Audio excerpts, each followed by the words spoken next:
ഞങ്ങളുടെ അമ്പലത്തിലെ അയ്യപ്പൻ വിളക്കായിരുന്നു കേട്ടോ. അപ്പോൾ താലെടുക്കാൻ വേണ്ടിയിട്ടാണ് ഞങ്ങൾ സെറ്റ് മുണ്ടൊക്കെ ചുറ്റിയത്. പക്ഷേ മഴ പെയ്തപ്പോൾ പിന്നെ ഞങ്ങൾ പിന്മാറി കേട്ടോ. കാരണം ഈ പിള്ളേരൊക്കെ മഴ നനഞ്ഞ് കഴിഞ്ഞാൽ പിന്നെ ഒരാഴ്ചത്തേക്ക് അവർക്ക് ലീവ് വേണ്ടി വരും.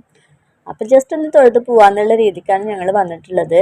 അപ്പോൾ ഇവിടെ എന്താ പ്രത്യേകത എന്ന് വെച്ചിട്ടുണ്ടെങ്കിൽ അയ്യപ്പൻ വിളക്കിന് ശബരിമലയുടെ അതേ മോഡലിൽ ഇവിടെ അമ്പലം ഉണ്ടാക്കി വെക്കും. അതും വാഴപ്പോള കൊണ്ടിട്ട് ഭയങ്കര പെർഫെക്ഷനോട് കൂടിയിട്ടാണ് കേട്ടോ ഈ അമ്പലം ഉണ്ടാക്കി വെച്ചിട്ടിരിക്കുന്നത്.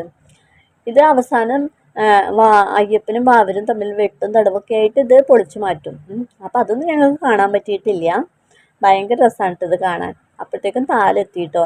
മഴ അധികം പെയ്യാത്തത് കൊണ്ട് തന്നെ അവർക്ക് വലിയ കുഴപ്പങ്ങളൊന്നും ഉണ്ടായിരുന്നില്ല. സെൻറ്ററിൽ കുറേ നേരം പാട്ടും തുള്ളലൊക്കെ ആയിട്ട് നിന്നു. നല്ല രസമാണ് കേട്ടോ അത് കാണാൻ വേണ്ടിയിട്ട്. കാരണം ഇവിടെ വന്നതിന് ശേഷമാണ് ഞാൻ ഇങ്ങനത്തെ പരിപാടികളൊക്കെ കാണുന്നത്.